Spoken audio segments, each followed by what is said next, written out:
Oh, wait a minute. I think no, we're on live. We're live now. Tricky. Well, tricky.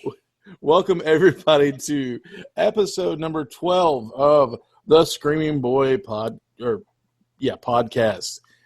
Listen, I have been low in energy today, so I had an energy drink, and I am like unnaturally nervous right now because I drank that stupid thing, and I need help. So I may be a little weird tonight. But episode number 12 of the Screaming Boy podcast. Merry Christmas to everybody out there. Merry Christmas to our two fellow Screaming Boy contributors on here. Jesse Starcher, Merry Christmas to you. Thank you. You too. And Merry Christmas to the Invisible Man himself, Justin. Hey, Merry Christmas. So we have not stopped. We will never stop. We took some time off there because of Thanksgiving, and just life schedules got to be a little much. But we are back, and we are badder than ever. That was stupid. I'm sorry, but we're going to we're here talking about anything this month that has to do with Christmas, and mainly that's going to be gift ideas. So yeah, I mean, okay, so we obviously all three know that there's more to Christmas than just gifts and carrying on and stuff like that. It's time with family. It is the birth of our Savior. It is everything. But we're all nerds, and this is what this show is about, the nerd lifestyle. So we're going to talk about presents and mostly toys. So get off our backs. That's right. Dang it. Yeah. So shut up. Shut up. If you actually listen. And if I don't think they don't have much of a voice right now. Now when they get to Twitter and Facebook, you better watch out. But as of right now, nobody actually nobody voices their opinion on Twitter. Not on the internet. Not on the internet. Never. Come on. Oh, enough sarcasm. So what? Okay, so I took to Instagram, and I have to say this because coming up this Thursday, I'm going to say this Thursday because they always come out a night before as far as movies go. There's always the quote-unquote midnight release that starts at about 7 o'clock on the day before. Oh, yeah. So Thursday is the release of Rogue One and a Star Wars tale. So I posted my my Christmas tree on Instagram, hoping that I would get some reactions out of it, and I just wanted everybody to see it. I have a Darth Vader tree. It has a cape. It has the Darth Vader mask for the star, and for ornaments, I took all these Star Wars toys that I had in storage, and I broke them out, and they're not the original Star Wars toys, as I have mentioned on here and on source material, Jesse's podcast. They're not the original, but they are still just as good, as I weep gently saying that. I took all the toys that were purchased for me to make up for the fact that my old ones were thrown away. Dang it, Ronnie's mom. She actually listened to this, she would probably cry. But I used those for ornaments and decorated my tree. So I thought I did a darn good job. It looks awesome. Good, man. Looked awesome to me. So go on to Instagram, Screaming Boy Podcast, and leave me some love and see if you like it. And if you don't like it, you know what? There's really no reason to say anything because I'm easily hurt. My feelings are easily hurt. So. I'm gonna throw up not really. I don't give a crap what you think. I'm gonna throw up a challenge here for next year, Jess. Yeah. Place your tree. Punisher tree. Let me tell you, that one happens every Christmas for me. Stairs, put it up, and then watch my kids. Okay, seriously, a few days. This is no joke. Last week, at some point, I can't remember what day, but Caleb comes running in the kitchen. He's like, "I'm sorry." I said, "What's going on?" He's like, I was playing on the couch, and I heard him and Colton were playing in the living room for probably at least a good 10 minutes. You know, one of them's flip-flopping onto the ground because our house is not the sturdiest thing. When something heavy falls onto the ground, you're going to feel it in the kitchen. That's not going to be a problem if it's coming from the living room. So Caleb comes running in there.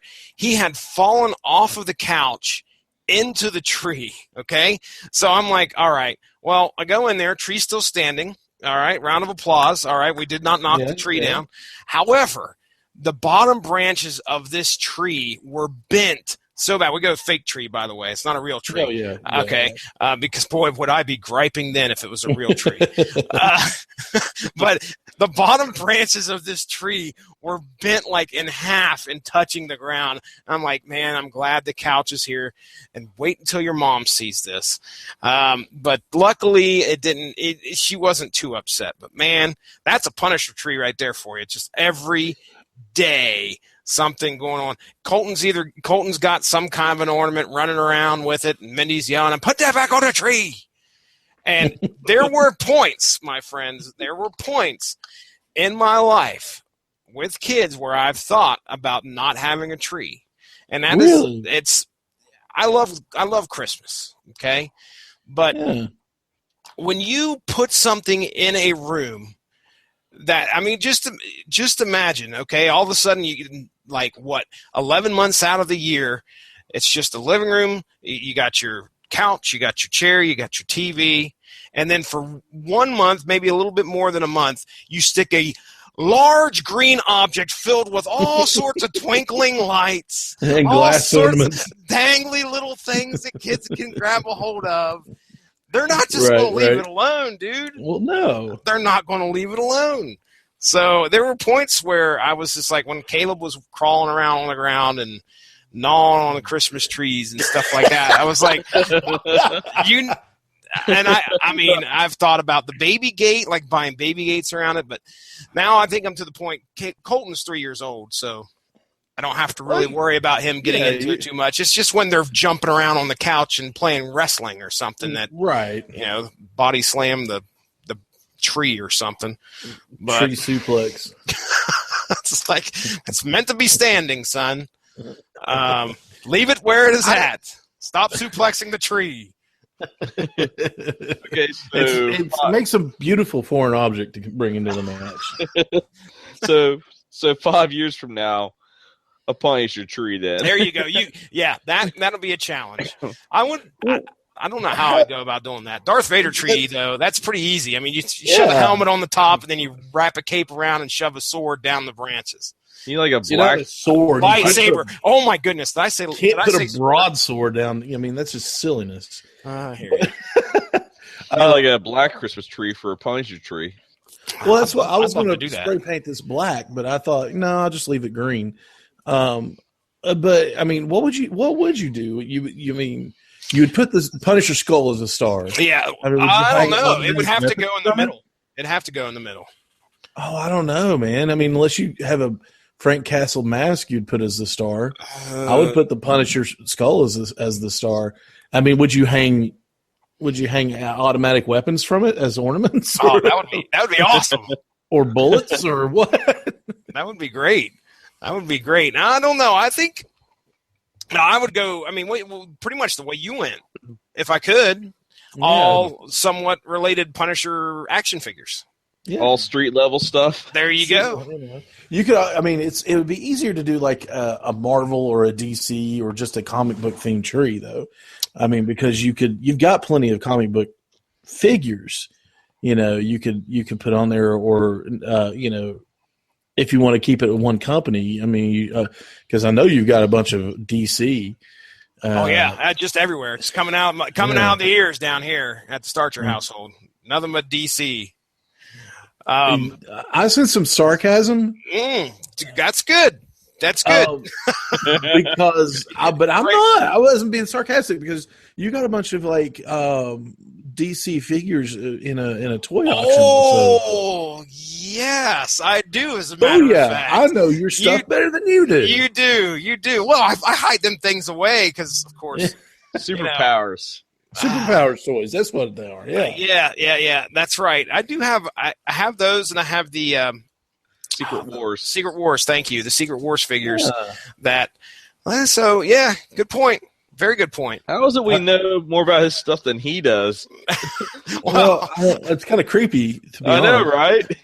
It's because I get them, I look at them, cherish them for 5 minutes, and I'm like, okay, kids, you're not playing with them, and go hide them away in a closet. Never to be seen again. Hey, I will say this. I did save a few of those that were very complete.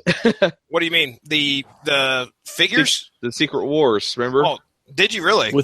Yeah, you're talking about mine. Yeah. Oh, yeah, they're down here, actually. I've kept them by my computer down here, the best-looking Daredevil.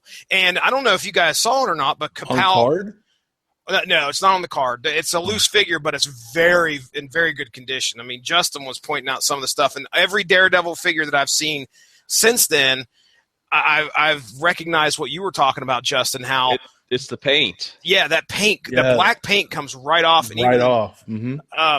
But we got a Captain America down here and the Doc Ock with all the arms and stuff like that. But I don't know if you guys noticed or not, but I actually donated one of the Captain America figures, one of the many Captain America figures that I got, Secret Wars figures, which was I seriously had like 5 Captain America figures in that lot that I bought.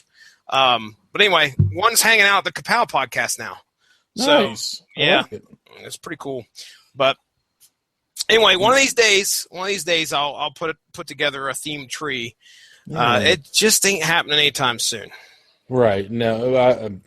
I understand that. Not when suplexes are happening to the tree. Right. I'm able to do that. When I have your dog doesn't bother it. No, he doesn't. He'll do it to get my attention just because if I'm sitting here watching TV or eating or playing Xbox, he'll do it just to say, hey, I'm here. I'm going to be ornery. And I'll say, and all I do is say, leave it. And he runs away. And I wish that worked here. Gosh, that would make my life so much easier. We have to train him to understand the keyword, leave it. The keywords leave it means if you touch it, I'm going to beat you. And he recognizes that, so he runs away. I'll say even Loki doesn't really mess with our tree that much. I'm surprised, dude. Yeah, he doesn't even Loki's your cat, right? Yeah. Cats are usually pretty honoring. Yeah, he doesn't climb up in it even. Surprised. But yeah, I'm really surprised at that. So, I've got different, like on mine, I've got like Greedo and a couple stormtroopers, and I've got a speeder bike with the bike scout on it. And one of my prized possessions is a Han Solo in the gunner seat for the Millennium Falcon. Ooh, nice. Yeah, it actually has the gun. He's sitting in the gun. And it has a little knob on the back. You twist it, and it shoots little plastic missiles out of it. Don't get cocky, kid. Yeah, don't get cocky, kid. I've got Dengar. I've got there's a Sand Trooper, and ton of Luke and a couple of Leia, a couple of R2s, a Chewbacca. Luke and his Stormtrooper get up. The 2 aliens from the cantina. Boba Fett is front and center, right behind him is Han in the Carbonite. So nice. That's what right up my Boba Fettish, man. Yeah. What were you saying, Justin? I was just going to comment about how proud I am this past weekend. I turned on The Force Awakens, and I told Kira, I said, just give me 10 minutes. I said, you watch this with me for 10 minutes, and I want to see if you like it. Because when I turned it on, I got the Star Wars stuff is stupid. Now, I know I've told you guys that I can't get my kids to watch. I couldn't get Caleb to watch any of the stuff And Kira was pretty tough to get her to watch any of the older ones. But when I sat her down in front of Force Awakens, she watched probably, I would say, 70% of it, and then we had to stop it because we were doing something. I can't remember, making cookies or ornaments or something crazy like that. But She come out of there. I said, "What did you think?" I said, "What do you think so far?" And she kind of looked down and she did the whole, I think it's stupid. And I was like, yeah, whatever. She was wanting to finish it. Yeah. So I'm kind of happy that she's actually kind of digging the Star Wars stuff now, or at least Force Awakens, which it's a bit different, but hey. Hey, my good friend and I, Van is actually like I said, a good friend of mine. He has his own YouTube account, and if you look up Van on YouTube, it's a lot of it used to be bodybuilding and stuff like that, but it's Van Brah, VANNBRAH. Brah. And, Brah. Is that his real last name, or is it actually? No. Okay, all right, because that's straight up Brah. Yeah, Brah. I'm telling you, Van is awesome. Good dude. And he is great guy, and dude's huge. He's ripped, but he great guy, big Star Wars fan. He and I are going to go Thursday night to watch the opening. The opening of Rogue One. Man. So we will let you know how that is when we go see it.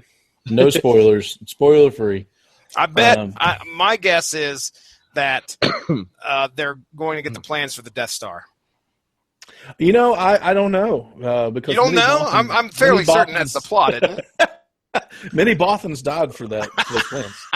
So, did you guys happen to see the poster for the sequel to that leaked? I can hear him snickering. So this is a joke. I don't know what's coming next. It's the original Star Wars. Oh, that's right. Oh, shut up. Yeah, I don't know how I didn't catch that. I remember. Oh, my word. So, but it's going to be amazing. So please, tune in because we will be talking about that soon. We've also got, I'm just going to go ahead and do plugs right now. We also have a live show coming up maybe Monday of next week. It's going to be our Christmas wish book episode where we're going to take a look at some of these old wish books that if you're not familiar with a wish book, then you have a horrible childhood. I just want to I'll probably bring this up on the cast, but I remember one of the oldest wish books I ever seen. Mm-hmm. Justin, my cousin Mikey, okay. Well, he lives out in the country of Lowell, Ohio. All right. When I say the country, it's not a country, Lowell, but it's the country. It's out in the country. And near his property was an outhouse. Clearly not in use. It's not. They have indoor plumbing, but we were messing around one summer, and we went into that outhouse just looking around. And there were like piles of magazines, and one of them was a wish book from like the 50s. I'm talking. Wow. I mean, and it had stood the weather. Like, granted, it was falling apart, but there was some really neat old stuff to look in there. Oh, I'm telling you. But that should be a fun cast. We do that if we do that there next Monday. That sounds like fun. We'll be doing that, so it's going to be a lot of fun. The Great American Wish Book from Sears. So we can take a look at some of the stuff that we grew up with and why they don't do it anymore. That, to my knowledge, I haven't seen one in years. But I used, real quick, we used to go through and circle what I wanted. And then in hopes that Santa Claus would bring me those things, and sorely disappointed when I didn't get everything in the book that I circled.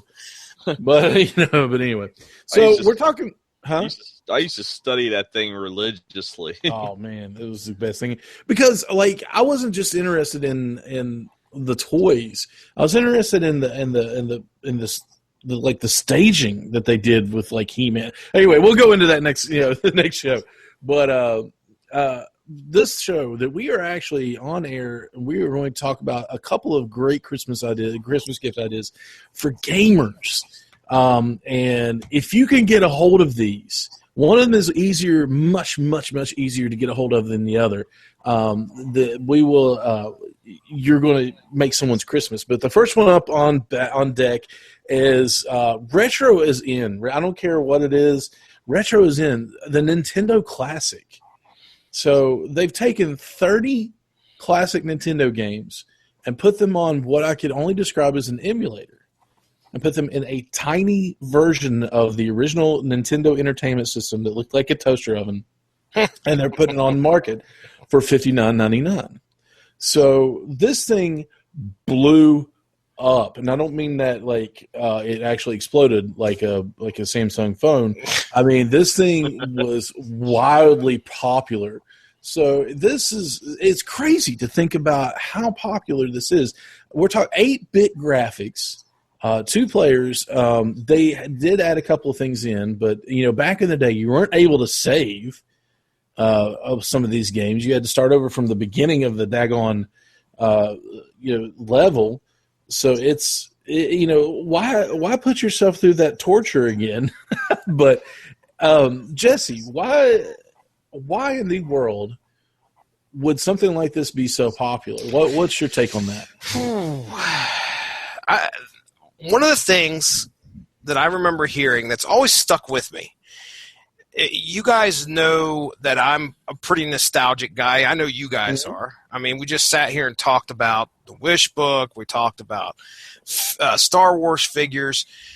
Nostalgia runs people's lives, runs some people's lives. I mean, a lot of people out there may not have a nostalgic bone in their body, but I think that there is a good percentage of the of the public, especially gamers, that just, I mean, they yearn for something simple. They yearn for something that will bring them back to their to when they were a kid. And one of the things that easily pops into my mind is getting up that Christmas morning and wanting whatever video game that you could you begged Santa for, and hoping it was in there. For me, it was Mortal Kombat, and I was, I was probably 16, 17 years old at the time, maybe 14 or 15. But that was my big thing. I can remember I wanted Mortal Kombat for the Sega Genesis, and when I got it for Christmas morning, there's a picture out there, may even be on Facebook, of me, with my excited face, as a teenager, getting that in my hands.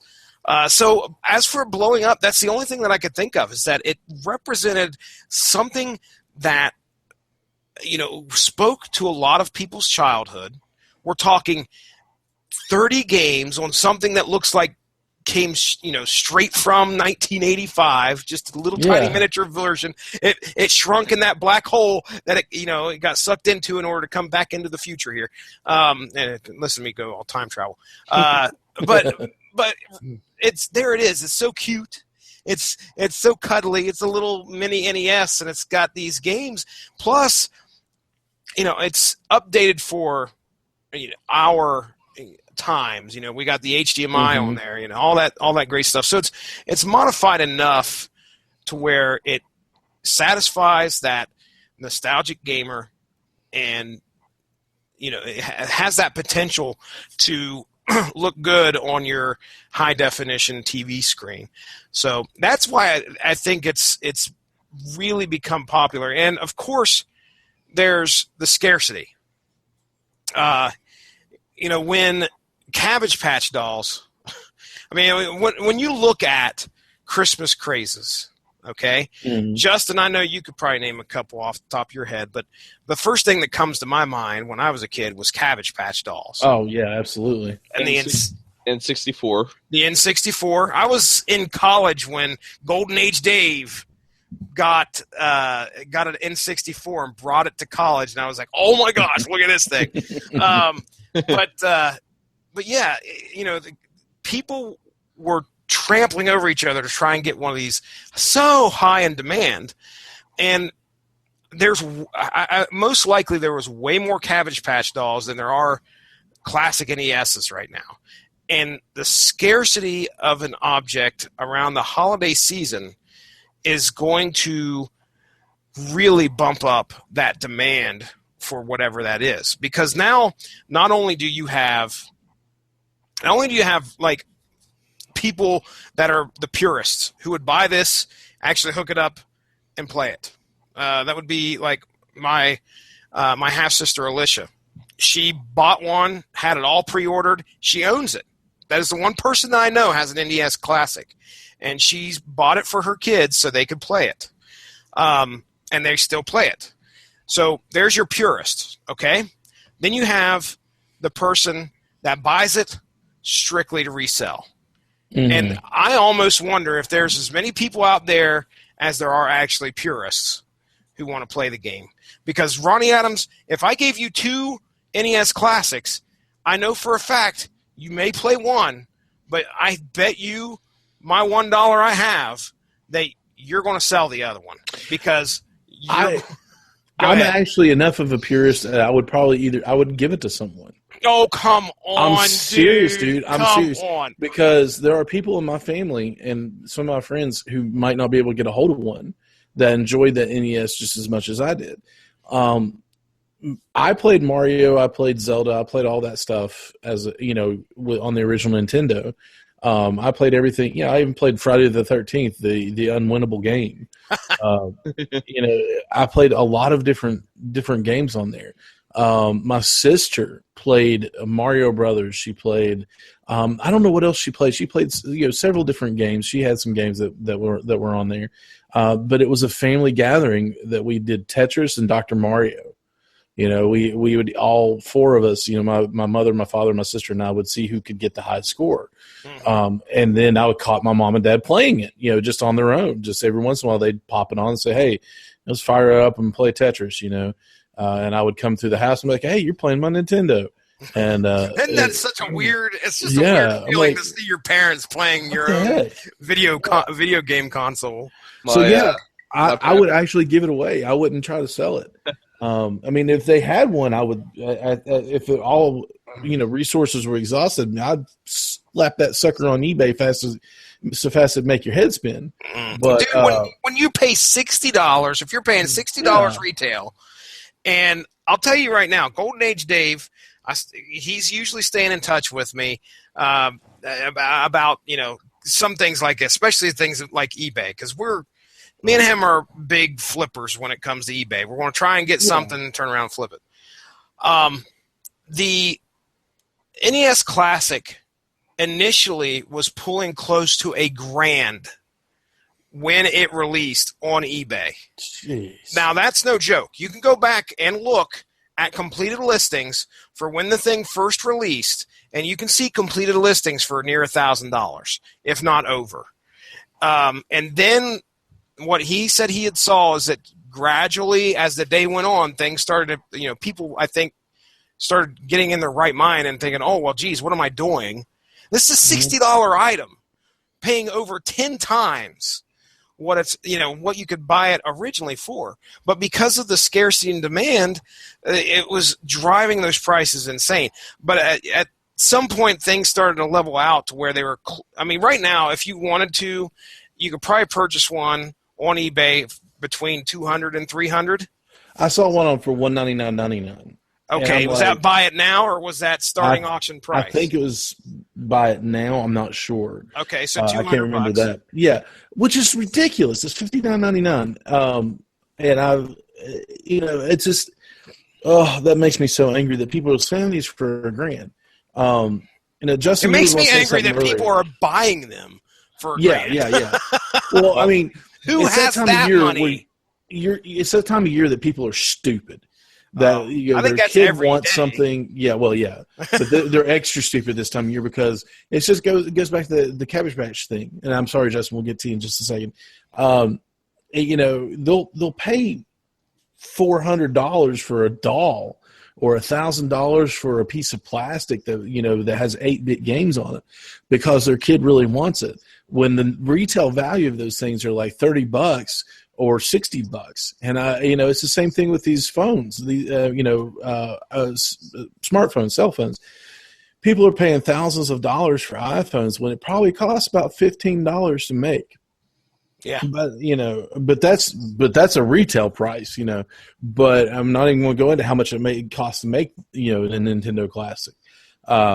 But you get on there and people take advantage of the supply and demand, and they jack the prices up, which is ridiculous. But it's that time of year.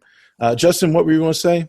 Oh, I was just going to say that that's the one system I can actually remember my pap actually playing.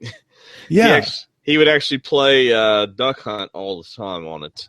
And he would totally own it. Listen, my dad is a truck driver. I never thought I would ever see him playing a video game in my entire life. Okay, yeah. My dad in video games, it's like oil and water. Oil and vinegar, I think, go together. But they do. They do. I've been to Subway, so they.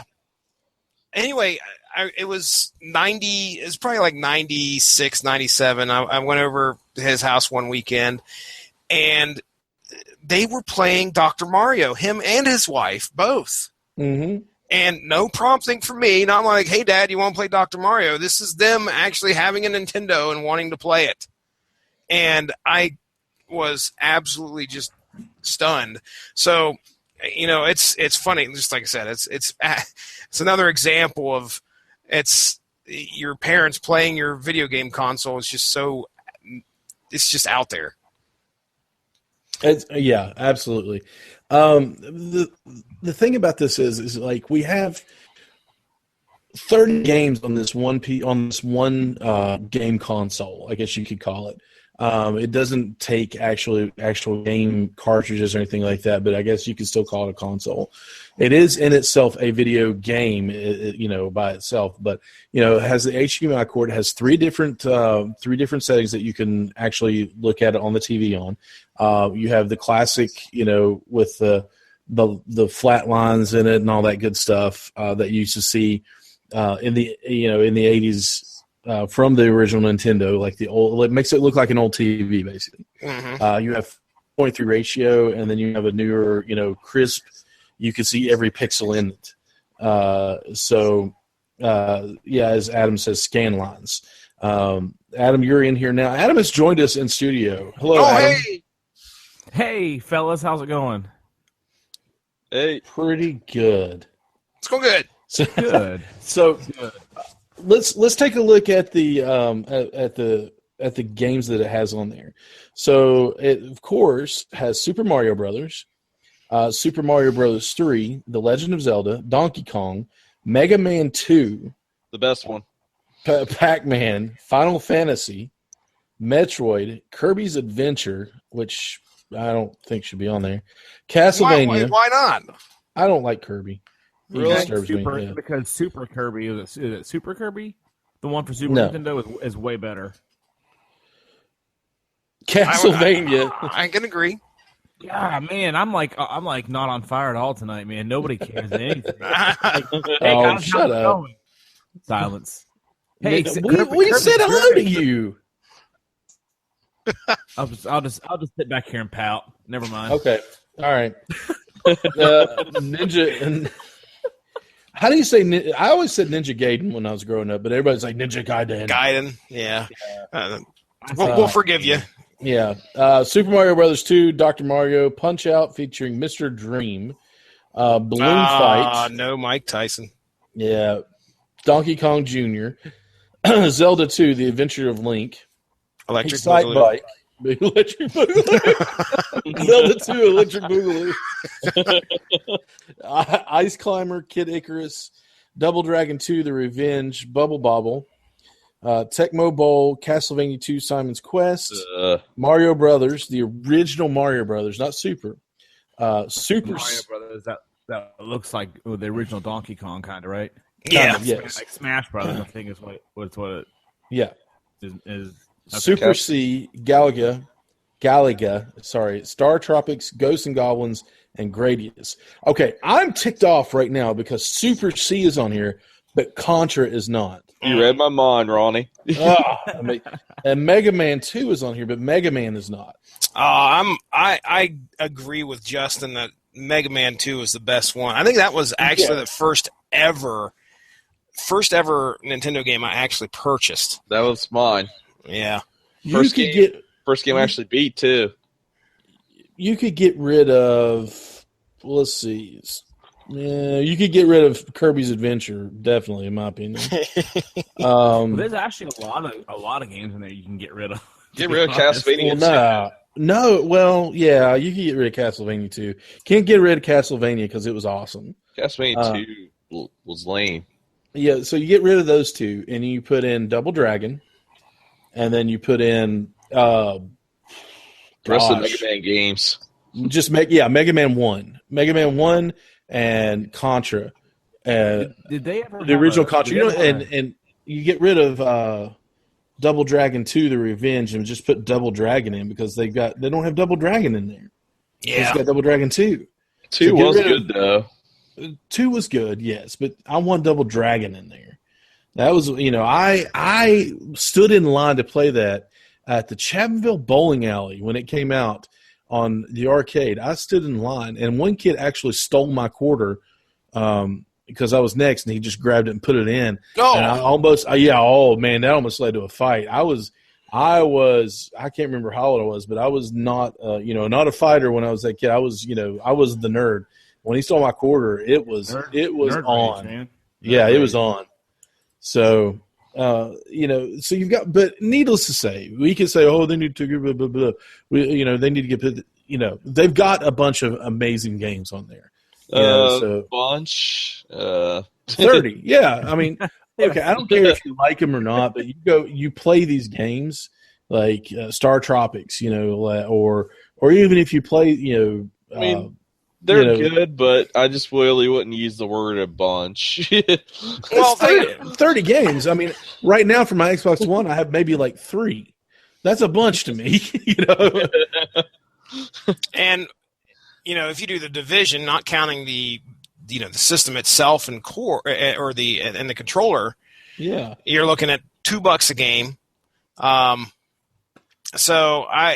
that's a steal too. I mean, for classic games, yeah, absolutely. I can agree with that. So there's no way. I mean, they're charging for the games and the controllers because there's no way they can charge that much for what the games are actually on. Because inside of it, that's where I'm going. Because all these games on there, Excite Bike, Donkey Kong, all this stuff. I love that stuff, and I'd be excited to play it. But the console itself, the actual thing, fits in your hand. Mm-hmm. It's small, but when you crack that sucker open, about 1/8 of that space is used. Really? Yes, it is something the size of. It's smaller than a cell phone. The size of a credit card. Yeah, it's the size of a credit card. That is what is running on your TV. Man, it's an emulator. That's all it is. Because I know guys, and one of them is sitting in studio with us right now, Adam, that can create this stuff with more games. You buy a flat screen TV, and you can actually build a whole game. A game console or game. What's the word I'm looking for? Like an arcade cabinet? Yeah, a cabinet. You could build a cabinet around it and have an actual arcade game. So they've taken this little piece of computer, like a little computer. They've stuck it in there, and you supply the TV, and they're selling it for $60.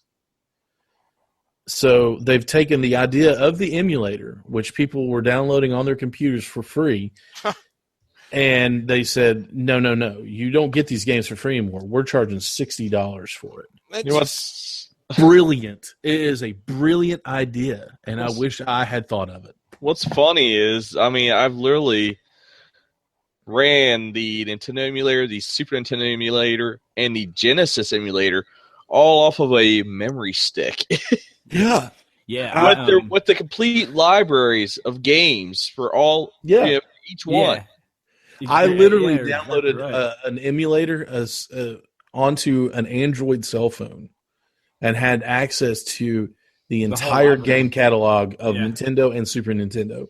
At my church's youth facility, in our youth building there, we have a cabinet that's a sit down. You look down on the table. It's a video game table cabinet, which we have 1942.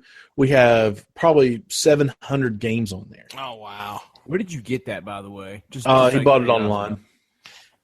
I'm gonna have to ask him where he got it because that's exactly what I want. I would love to have a cocktail. Yeah. I think Classic Plastics. Justin, have you seen? Is it Classic Plastics that has that, or at least somewhere around there? I swear showed something exactly like you're talking about there, Ronnie, where it's the old classic sit down 2-player. I believe it is Classic Plastic. One on one side of the table, one on side of the other side. Yeah, it's like this is Pac-Man. Used to see that in the Pizza Hut down here in Marietta. Dude, you used to see that in the Giovanni's in Chapmanville. Yeah, they all have it, man. And the pizza station. And Pizza Hut had it too. That's crazy. I come from a small town named Chapmanville, West Virginia. Literally, you blink and you miss it. It's got it's Main Street. It's one strip of road, and we had 3 pizza joints. Dang, dude. Giovanni's and Pizza Hut. I just realized that. 3. Turtle power. I know, right? Turtle power. I'm really upset that they didn't include the Ninja Turtle game on. I'm okay with it. See, I'm not, man. Like, there are lots of games on that one that I wasn't a fan of. And like, what I ended up doing on mine is I built a little emulator. It's on a Raspberry Pi computer. It's a Linux-based system. It's the size of a credit card. I've got like 1,300 games on it. And I go back and I play these games like Ninja Turtles. The original Ninja Turtles sucked horribly. I played the crap out of it, but it was awful. But the arcade game, that's still freaking playable. Oh, yeah. I mean, that's awesome. I love that thing. And I played that today, actually, I actually recently introduced Jesse to emulators on his computer.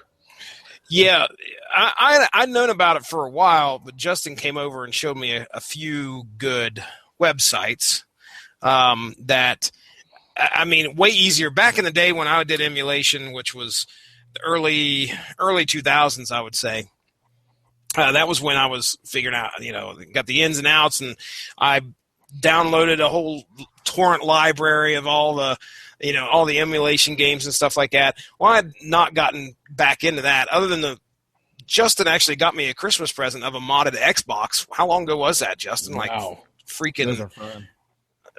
That was more than 5 years ago. Yeah, it was a good ways back, but that had Super Nintendo on there, that had regular Nintendo, Genesis, so all the and some Atari games, maybe, if I remember right. I think it had MAME on there as well. So yeah, man, that's where the money is right there. The MAME emulators. So I was familiar with it, but Justin comes over and shows me like this website what was the name of the website, Justin?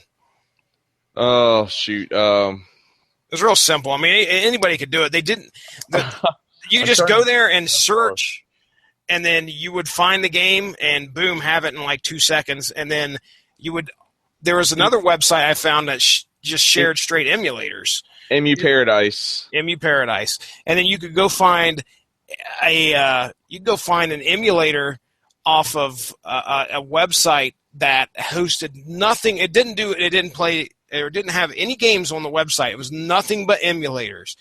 But anyway, so it was just so neat because I pulled it right up and within 5 minutes was able to play the game on my computer with my Xbox controller. Yeah, that's what I was going to ask. Which that happened that night. Justin had come over. It was the first time I ever used my Xbox controller to play a game. And what did I play, Justin? Back to the Future. Super Back to the Future. So, well, I mean, it all comes down to, oh my goodness, these guys that are building these cabinets.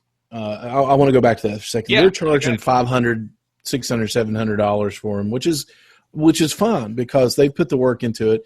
They buy the flat screen TVs, or they buy the TVs, the screens, and everything. They build the cabinet around it. They program it, or they get somebody to program it, and so they put the work into it. So they need to be paid for their labor and their time. Absolutely. So we're looking at something that's mass produced. When you pop it open, it literally, there's pictures of it online. You can see it. I think a friend of Adam sent him a picture of one, and we take a look at it. We take a look at it, and then you pop it open, and like I said, an eighth of that space is being used. So we've got this mass-produced piece of plastic that they're charging $60 for, which is not a horrible price at all. It's actually a really good price. You're getting 30 games for the price of one Xbox One game or one PS4 game. So that's not a bad price at all. But the insanity that comes with the Christmas, that takes over people's mind, that it shouldn't come with Christmas season, but does come with the Christmas season, is forcing people, not forcing, they're doing this of their own free will, of their insanity, to pay $1,000 for something that costs $2 to make. And $1,000. I just don't understand. Do any of you have any inkling as to why Nintendo would underproduce such a demanded product? Now, this thing has been... Yes, because of supply and demand, because they will release more of them closer to Christmas, and they'll make more money. Because Apple has the same... they have the same, what's the word I'm looking for? They have the strategy. Strategy, yes, thank you. Gosh, look, it's that energy drink I drank, and I can't think of anything. Look, Nintendo's done it in the past too. They've done it with the N64. They've done it with the Wii. Nintendo has a track record of just making people mad around Christmas season. And they did. It's almost like they take pride in treating their customers like crap. Yeah, we put Nintendo up on a pedestal. So many people do. I don't know who puts Nintendo up on a pedestal anymore. Well, they're out there, dude. They're out there, and I think Nintendo has this glorified image of themselves that they think, well, we can do this every time to the video game playing public, and no one will, because that's what we've done in the past, and they love us for it. Right. Well, they're not even the originator. If you look back on it, it would be Atari, and then after 64. Commodore 64, but Nintendo made it. They're the first ones that were open to every household. Commodore 64 and Atari, they were probably a little more expensive when you think about it. I can't remember the pricing, but the Nintendo Entertainment System was $100, and it was $99.99. You got access to all these different games. You brought it in. You got the gun. You got Duck Hunt and Super Mario Brothers with it. So they were in more households than Atari and Commodore 64 and different games like that. I remember that computer games were few and far between back then. So they weren't the originator, but they were definitely the king for a while.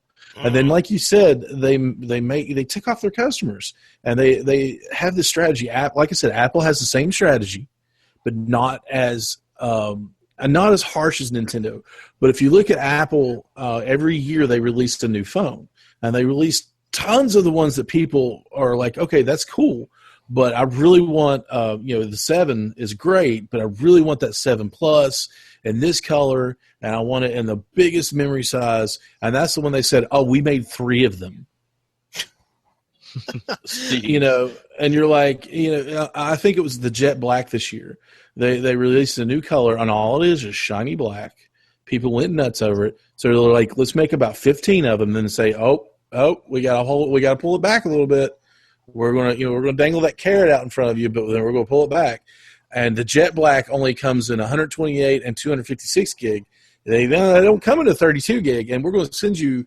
We're going to send stores about 400,000 of these 32 gigs in every other color, and nobody wants a 32 gig.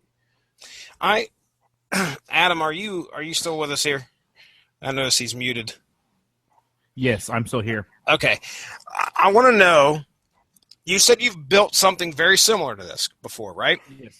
How? Yes, I'm looking at it right now, actually. Okay. How long did it take you to build that?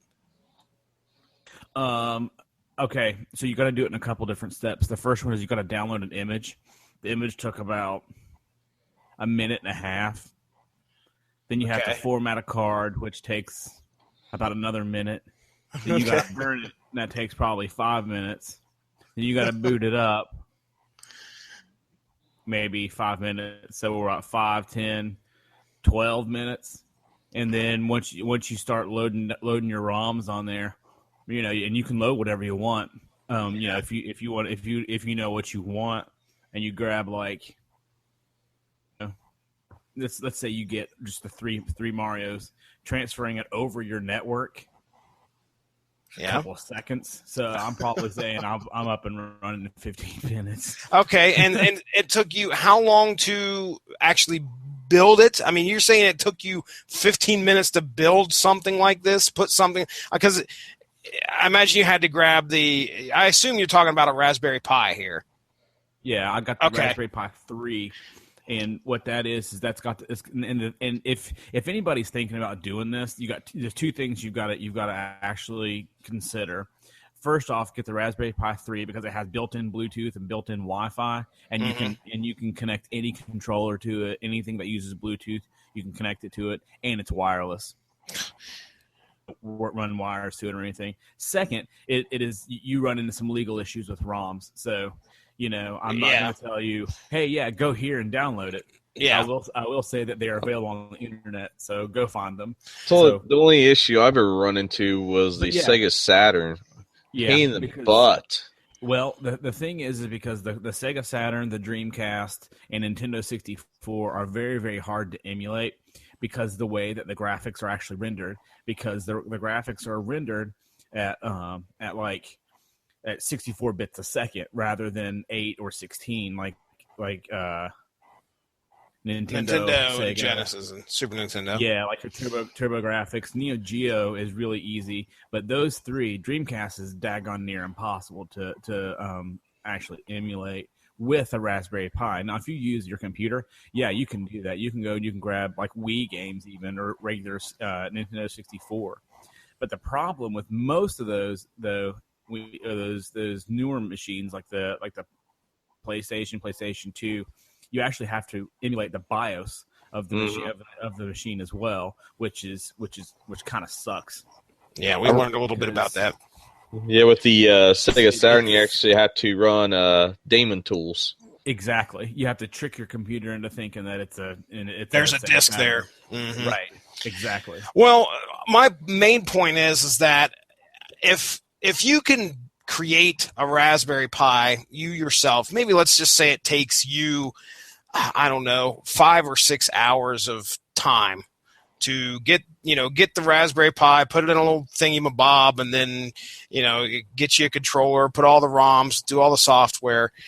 How is something like the NES Classic that hard to make and have a easy, 200,000 units ready to go? It just doesn't make sense to me. Answer that question, and this is why. And this is just my opinion, but I've thought that through.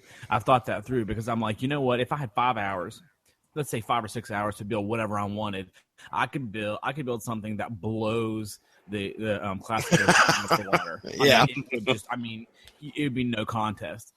So for me, it'd be two reasons. First, the nostalgia factor. You get a really cool old Nintendo. You're buying an old Nintendo. It kind of brings back that whole thing. It's like I now know what my parents felt like when they bought mine.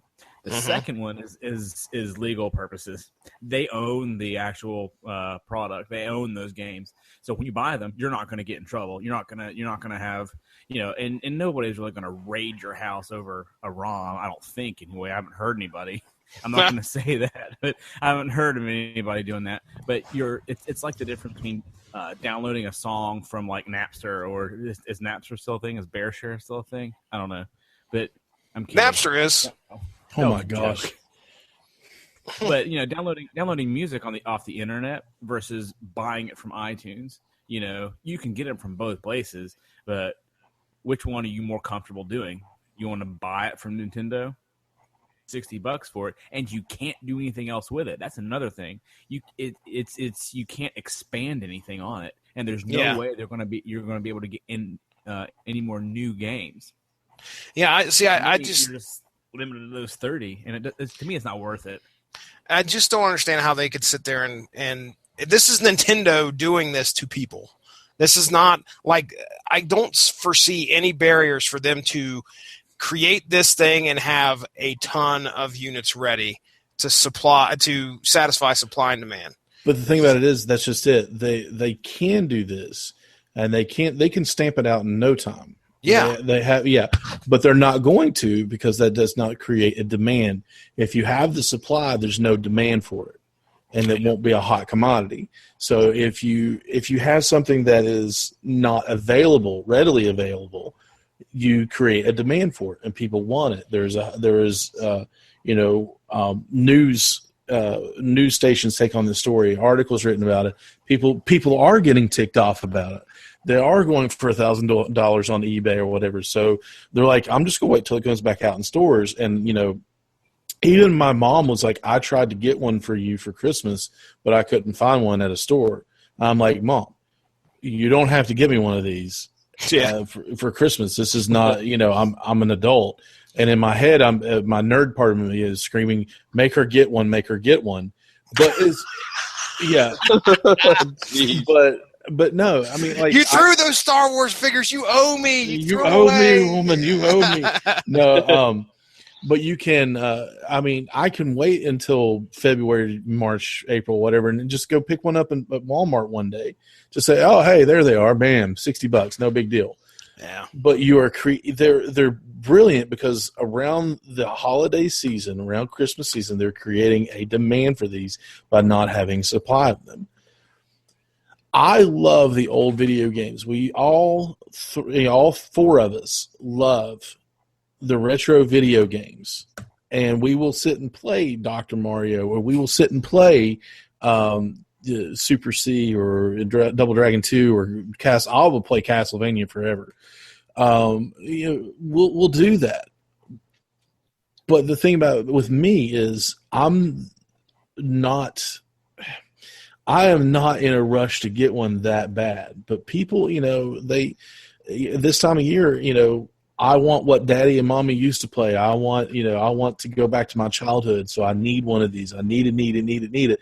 So they're like, oh, you need it now? Stop making them. Jim, that's brilliant. You are, stop making them so people will talk about it. Jim Nakamura. Yeah, I don't know. I just made a name up. So, while these games are awesome and I love to have one, I mean, I don't need one. I don't want one that bad. But I get it, man. 'Tis the season, unfortunately. But, we look at it. Are they worth $60? Absolutely. 30 games, $2 a game. You get the controllers, you get the feel of the old Nintendo, you get to relive your childhood, or you get to experience what used to be in the 80s. To me, it's worth the $60. It's not worth $1,000. What they're going for on eBay, $200 or whatever. They're worth the $60. Absolutely. I would love to have one, but it's not that big a deal. But as far as it goes, it's a brilliant idea. You take the emulator, you put it in a little piece of plastic, and you say, here you go. Play all the stuff from your childhood. So to me, it's worth the money. Jesse, is it worth it to you? We haven't even touched on. I'm not going to go into anything else, but I just want to say that the cord length on this thing is probably the deal breaker for me. That's exactly. Oh, yeah, I forgot about that. I will tell you that if you want to try and sell me a product for $60, okay, and it's supposed to hook up to my TV that I have sitting 5 feet above the floor. Yeah. That's sitting 5 feet above the floor. The cord that's going to the controller in my hand better be able to reach to the lazy boy that I'm sitting in. It's about a 6-inch cord, isn't it? It's 2 feet. It's 2 foot long, which is a terrible attempt at a joke on my part. Well, I get it. It's short. It's really, there's no.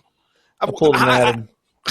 I don't need, okay, are you going to sell? There's no sense in why they could not make a wireless controller. Hold on. Everybody buckle up. Pawpaw Starch is coming out. I was going to say, he's very, very passionate about this. Pawpaw Starch. It is the stupidest thing.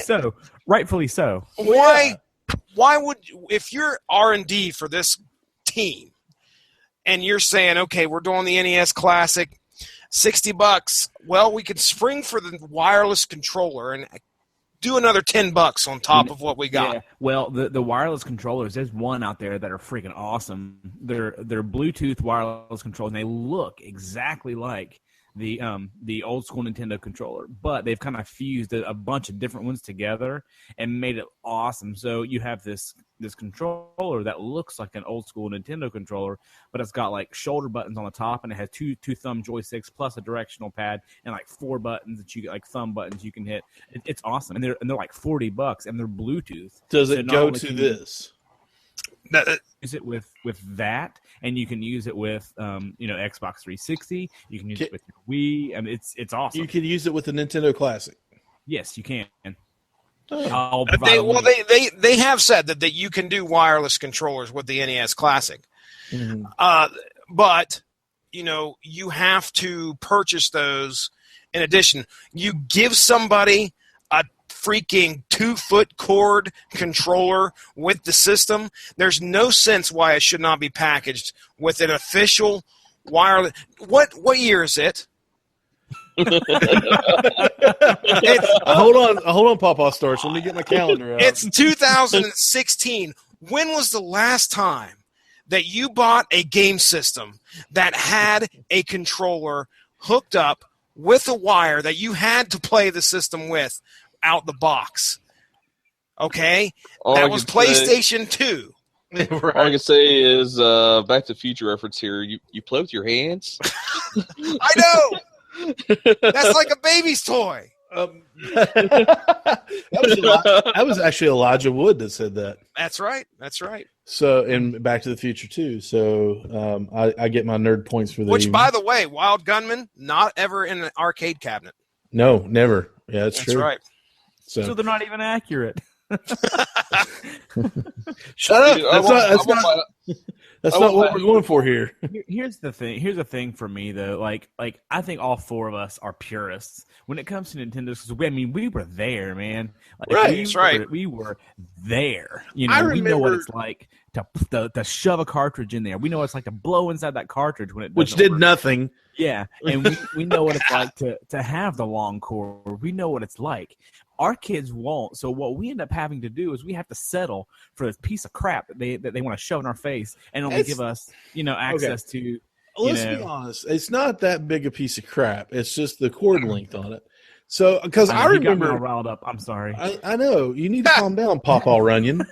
You've transferred your pawpawness. We're sitting on the porch, rocking chairs. Me and Pawpaw Runyon. Back in my day, cords were 60 feet long. It's good to have land. It's good to have land. But so we just bring crap Dad says into this, huh?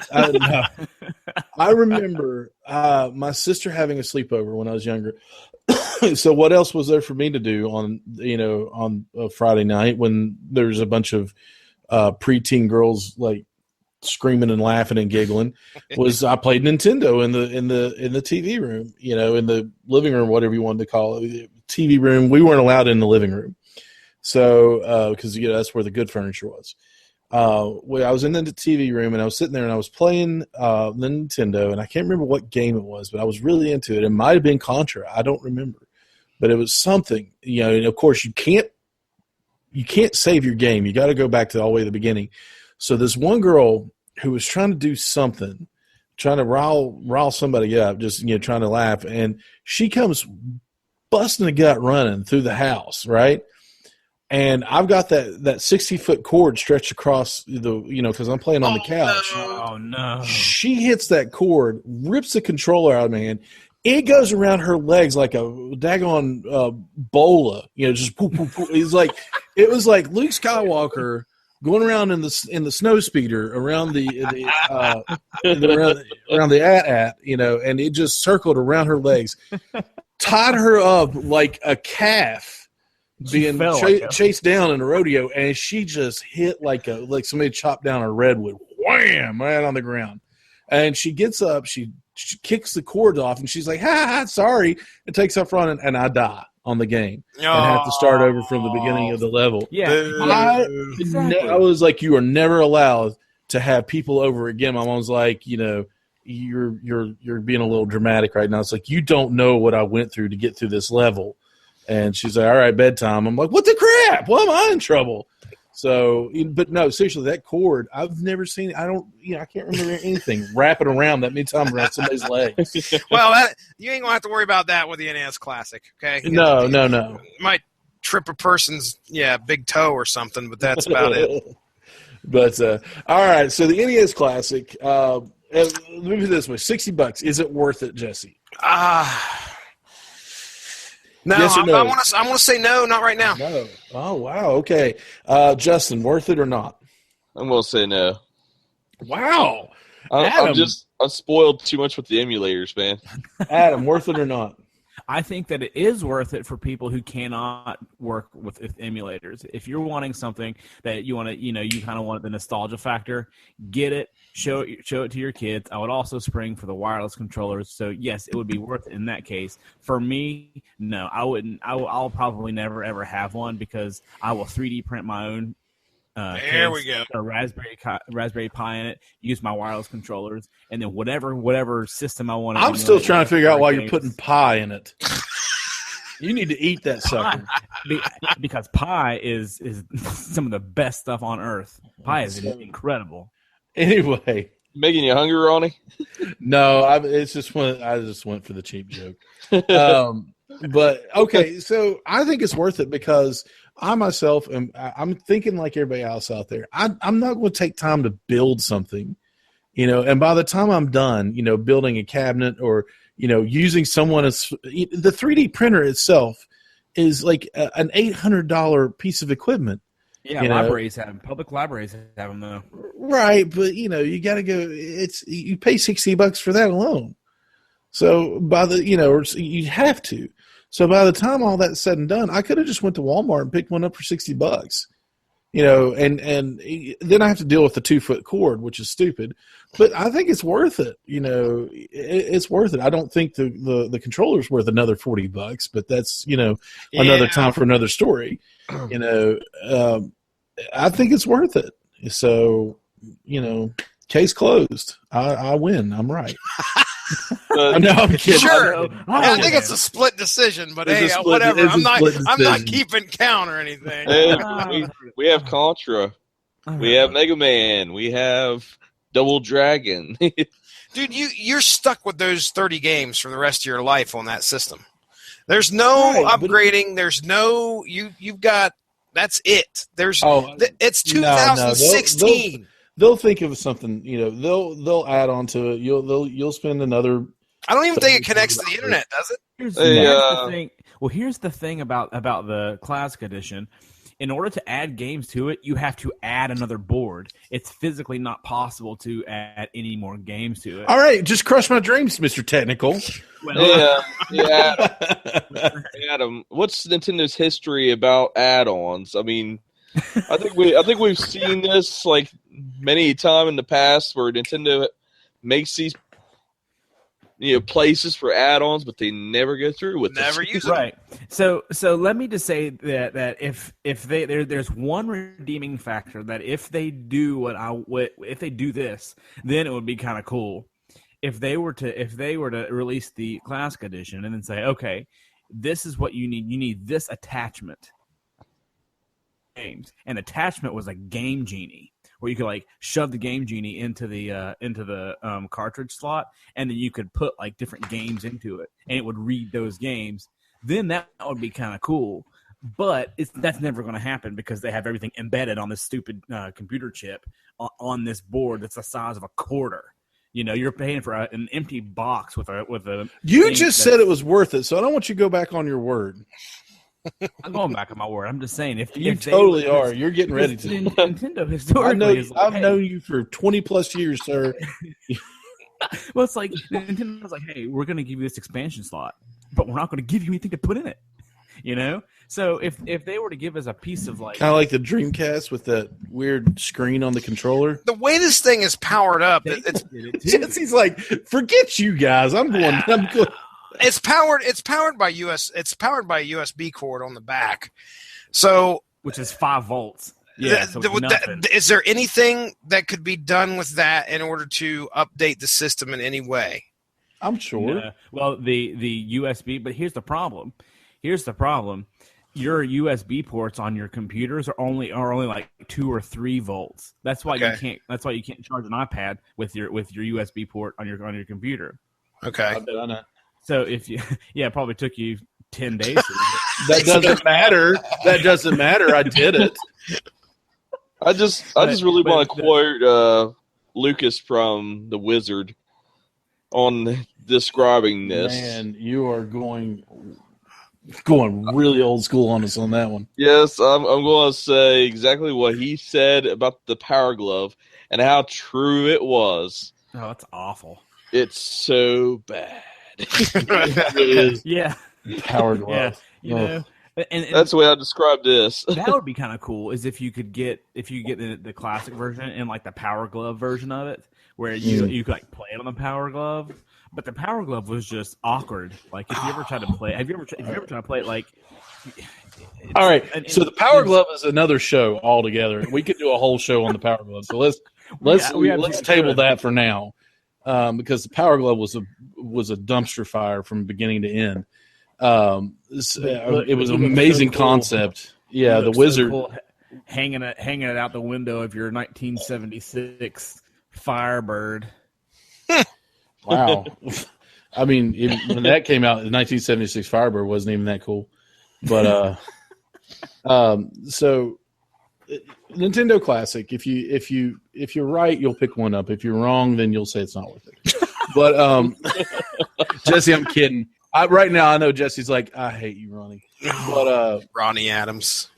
Well, I'm just saying, there's a 25% agreeable rate going on here.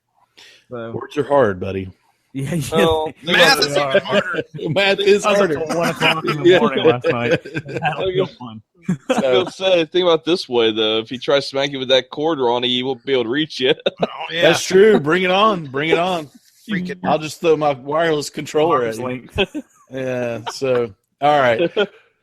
With the Nintendo Classic, we've got 2 no's and 1 yes and 1 flip flop back and forth. He's a yes if you don't know how to make your own, which is pretty much a no. So, everybody can do it. Yeah. No, I'm saying. Oh, wait a minute. Yeah, that would be bad. So it's pretty much a yes then. So not many people know how to do that. Yes, it is a yes. So, all right, 2 yeses. So we're going to move on real quick, and we're going to talk about another game that's out that everybody seems to love, and it's gotten so much attention, and rightfully so, and that is Battlefield 1. You can pick this up on the Xbox One or the PS4, and I think the PC too. So Battlefield 1, of course, going back, I mean, I remember back when it was Battlefield Vietnam. You could play it on your computer console. You could upload your own. I mean, let me put it this way: you could upload your own soundtrack to it. So it was something really special about flying over the fields of Vietnam in a helicopter. You know, and of course in the video game with Fortunate Son blaring through your computer speakers. So we go from Battlefield Vietnam to Battlefield Bad Company and all these different battlefields. You know, the one before Battlefield 1 was Battlefield 4. I believe it was. Was that what we played all the time, Adam? Yeah, well, yeah, Battlefield 4. Is it 3 or 4? Yeah. Is it 3? 4. I think it was 4. Yeah, 4 was Xbox One. So 3 was Xbox 360. So, Battlefield has always, kind of won over the fight, won in the fight against Call of Duty because of the realism of Battlefield. So Call of Duty has, You can do a lot more with Battlefield, if I remember correct, right? Call of Duty has that. Everybody calls back to Call of Duty because it's always been there. I loved Modern Warfare. That's why I picked up this recent one so I could get a copy of Modern Warfare with it. But Battlefield, they're tanks, airplanes, parachute. You got to use. There's so much weaponry. There were blown up buildings, huge maps, all this stuff. So Battlefield has always been kind of not until the most recent one. Horses, zeppelins. But you're getting ahead of me now. But but you've got all this technology and weaponry and vehicles and things like that that is readily available for you in Battlefield. So it's kind of always won out. And sorry. Oh yeah. Nice. I don't know what that was. You throwing a pop bottle and you missed the trash can. Don't try and lie. No, that was me throwing a pop bottle and missing my dog who's getting in no good. So even I'm going to worse. be real honest. Knock it off. All right. So Battlefield 1. Okay. Battlefield 1, of course, is based on World War I. And I will tell you this. I don't know much about World War I. But the weaponry back then sucked. But even with the weapons that suck, this game is a absolute masterpiece. And I'm not even joking. This is the best shooter that I have ever owned. Adam, give us your thoughts on it real quick. This game, so historically, for me, anyway, Battlefield has always been much more difficult because I am not good at first-person shooters. I'm serious. Like I'm the guy who relies on like aim assist because I freak out when I'm trying to shoot somebody. I'm like, yeah, I'm somebody in front of me. I'm gonna shoot. Oh man, they killed me. That happens every single time. But I enjoy playing them. This is one of those games where it's like,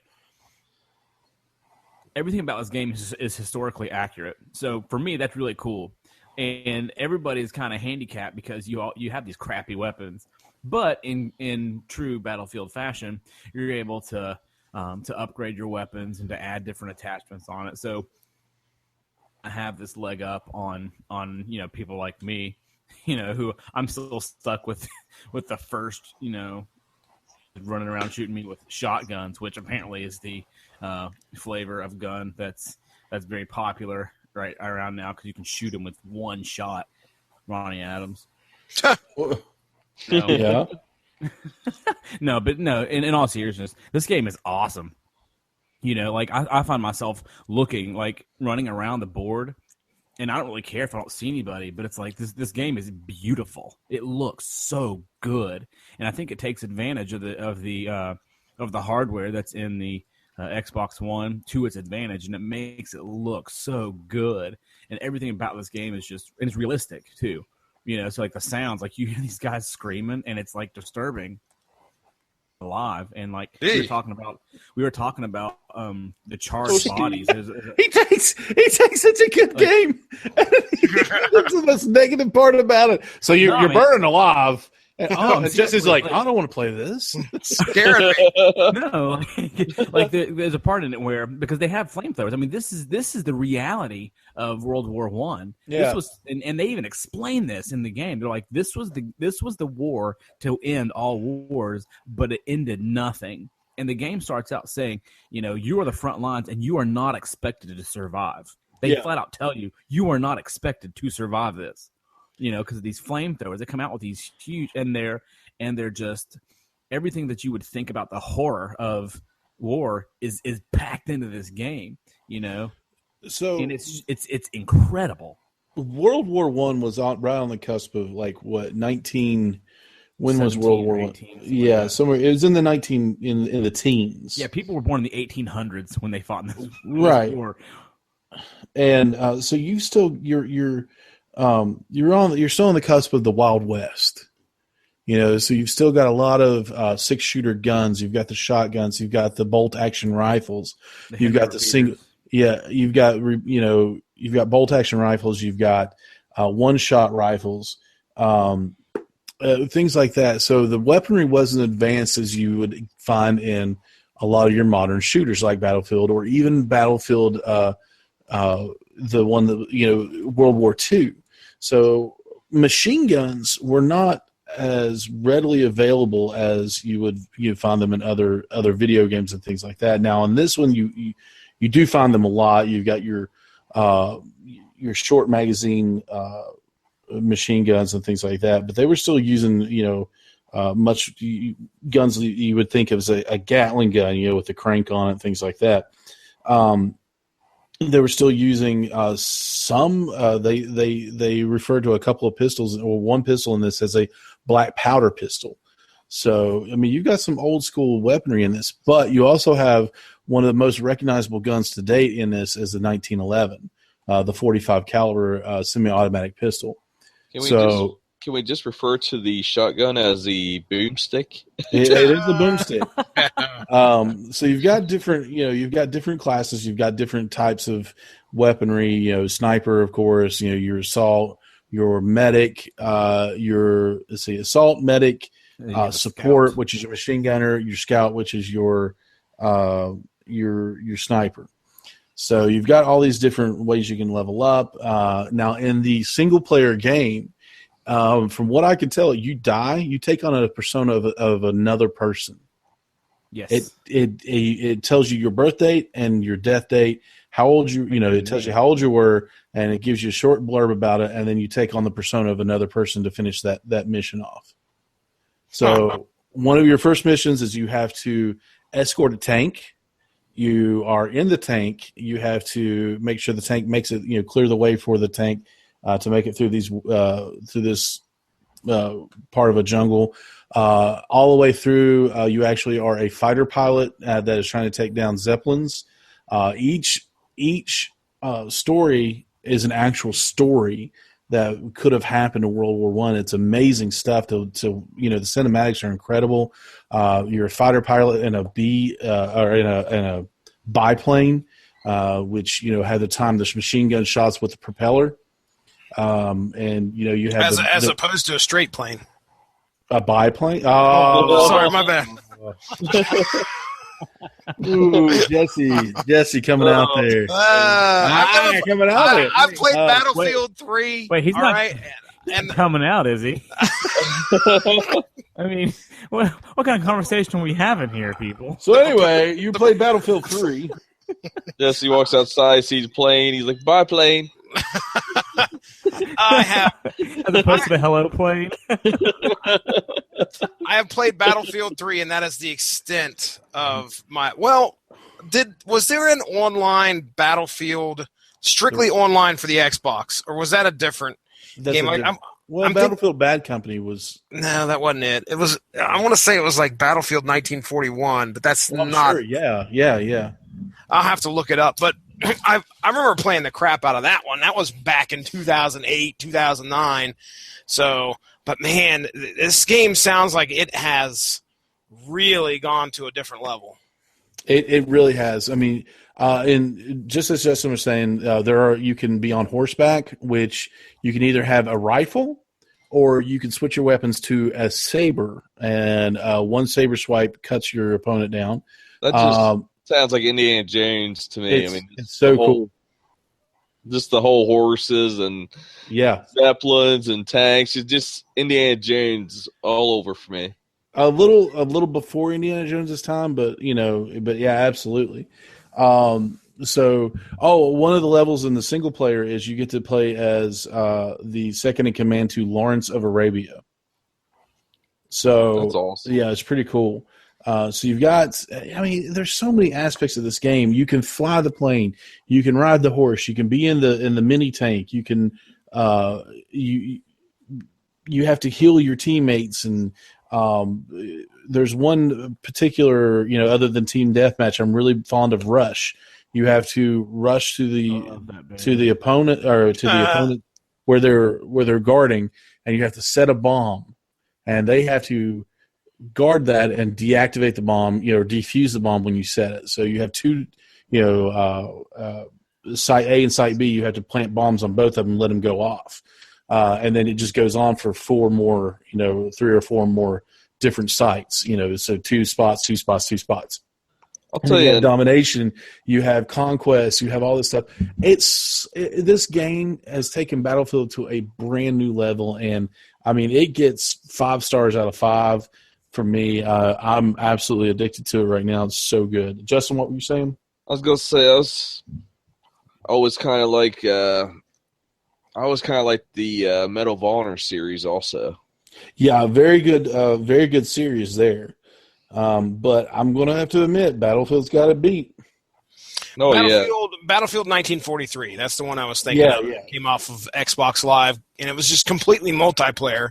Probably one of the largest multiplayer games I had played, because that had planes, that had your tanks, that had your, you're running around trying to with your guns and all that good stuff. Anyway, that's probably the one I played the most. I own Battlefield 3, which I had picked up from a yard sale and played. I think I paid like $5 for it, so it was real cheap. So I played a good little bit of it, but not a whole. I don't think I've gone through and beat it, and I don't think I ever played it on live at all. I think it was after I moved the Xbox down here, and it hasn't been hooked up to the internet for a while. So anyway, I would love to get my hands on a 1, but because it sounds like all this stuff is just going insane. Yeah, I mean, like the one I was looking forward to out of all these games that have come out, recently. I mean, November is usually a huge game month, so there was, of course, Call of Duty, and there was Battlefield 1 and Titanfall 2.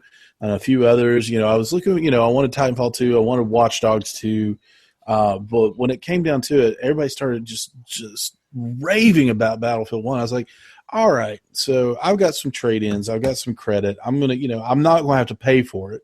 I didn't have to pay for, through trade-ins and stuff like that. I didn't have to pay for, I didn't have to pay for Call of Duty either. So I'll just go pick up Battlefield 1. So I went and picked up Battlefield 1. I would trade most of what I've got here game-wise to get this. I mean, because the last quote-unquote battle, something like Battlefield I played was Star Wars Battlefront. As big a Star Wars fan as I am, that game was absolute it was garbage. Hot garbage. Really? Ouch. It was not good, especially the multiplayer. Well, that's all it was multiplayer. It was fun, and Adam and I played it together, and we actually live streamed it a couple of times. I watched you guys. Yeah, it was fun, but we had so much trouble getting into games together that it made it garbage. I mean, we just we get frustrated and turn something else off. Yeah, we play like Titanfall, like the original Titanfall. Yeah, we would just say, screw this, let's play Titanfall. So, and which was still amazing. I'd love to get Titanfall 2. So we'll see. But Skyrim, they re-released Skyrim out, and I was so heavily addicted to Skyrim. So, but I bypass, huh? It's remastered, right? Remastered, yeah, re-released Skyrim. Which makes everything look way better. Yeah, so I bypassed all of those and picked up Battlefield 1, and that was a wise decision on my part. I made Adam get it, and that was a wise decision on my part as well. I mean, like literally, I told him he had to get it. I mean, there was no ifs, ands, or buts about it. I was like, he's like, if he came to me and said, I could only get one game for 10 years, I would be like, pick up Battlefield right now. Usually we'll do that where it's like, hey, I'm going to get a new game. What should I get? Immediately he was like, Battlefield. And I was like, well, what about this? And he was like, don't question me. Get Battlefield. So I was like, all right. Don't question. I didn't put it as roughly as that. Yeah. Hey, Ronnie. Yeah, I did. I said, don't question $5. What was it, Justin? Oh, I said you want to plug your Twitch there? Yeah. Adam and I both are on Twitch. I'm SBP Ronnie on Twitch. And then Adam is, what are you, Adam, on Twitch? I think I'm Adam Runyon 1 or Adam Runyon. I can't remember right off the top of my head. I'd have to go and check. Yeah, I plug the show. He doesn't. But no, I'm kidding. Yeah, I'm kidding. And also Justin is on Twitch as well. Yeah, Right? I'm under Spectre 13, but There we go. as of now, I'm not really showing anything on there until I get a That's all right. better PC and definitely a new console, next gen console. Yeah, there we go. So, I mean, but you're on there. When we're on there, you talk to us and you hang out with us, so everybody can interact with you there. But yeah, Battlefield 1. Jesse, if you happen to get an Xbox One, you got to pick up Battlefield, man. It's the one game that I would tell you immediately pick up because one of my buddies was telling me about another game. It was a zombie game called State of Decay. I did not realize that I had this game because I rented it from a Redbox and forgot to play it, and then Forgot to moved. take it back. And then moved. Whoops. And then I found it, and I was like, "Oh, hey, I must have bought this game and paid like $600 for it because that's what Redbox does." No, they didn't. They just stopped charging you after a bit. So, which was so stupid of me. I will never do that again. I don't rent from Redbox anymore because of that. So I was like, "Oh, I have State of Decay." I picked it up and I put it in. It is incredible. State of Decay 2 is coming out, so I would even bypass that to stay with Battlefield 1 because State of Decay is such an in-depth Walking Dead kind of zombie game. You have to scavenge for supplies. You have to make sure everybody at your camp is happy. You have to move them to different space.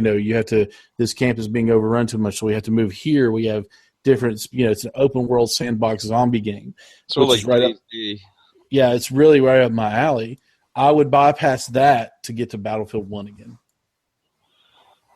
So, Battlefield 1, please, they had ridiculous Black Friday. Walmart had it for $25. Yeah, $25, man. You can't beat that for a brand new Best Buy, game. Best Buy had it for $30. GameStop, when I traded in, had it for $35. GameStop was always gouging people on prices. What? Who said that? We have a liar in this room. What? Who said that? He must have run out of here really quick. But so pick it up. Great game. 5 stars out of 5 stars. I think Adam agrees with me on that. So yes, that is another wonderful addition to your gamer. The gamer in your life. You should pick him up a copy of that and the console to go with it. Yeah, Ronnie, get me one. You are. I am the gamer in my life. I'm sorry. What did I get myself this Christmas? I got myself Battlefield 1. So, guys, I think we're going to call it a night on that one. So, I appreciate you, Jesse. I appreciate you, Justin. And I appreciate you, Adam, for being on here for an hour and a half now, and all of the input that you had on the Nintendo Classic. So we're going to start with Justin, and we're going to say, "Hey, Justin, where can we find you out on the interwebs?" Well, pretty much I'm quite the gamer, so you pretty much can find me on Steam under Spectre 13. And then also you can find me under Spectre 13 on the PlayStation Network. And Arctic Lightning under Xbox Live, which don't even ask why I had that name, but it's a long story why I'm not Spectre 13 on there. But anyway, so... You can always open up a new account. Probably okay, that was that. That suggestion went over like a fart in church. So I think I'd have laughed at both. I mean, you pretty much lose all my achievements. But anyway, so that's true. Yeah. Yeah, basically, you guys can find me pretty much everywhere on the internet. I'm pretty much haunting the whole internet like a poltergeist. Facebook, like an invisible man. Yes, like an invisible man. I'm everywhere, but yet nowhere. Anyway, so you guys pretty much find me under Spec 13 on Facebook, Twitter, Instagram, Imgur, you name it, I'm there. Sweet. I even pretty much sneak into the podcast. Yeah, you do. Yeah, sneak into the Screen Boy, hang out with the guys, sneak into to source material, hang out with those guys. Mm-hmm. Yeah, I'm just everywhere. You got to look for the approving Deadpool picture. Thumbs up, Deadpool. Yep. Big thumbs up. Jesse. Hey. My friend. Yes, sir. Plug your stuff. All right. Jesse Starcher. I do a podcast. I do a podcast on the Radulich and Broadcasting Network. It is called Source Material. And we talk about comic books on there. Some of the great and not so great comic books in the storybook. I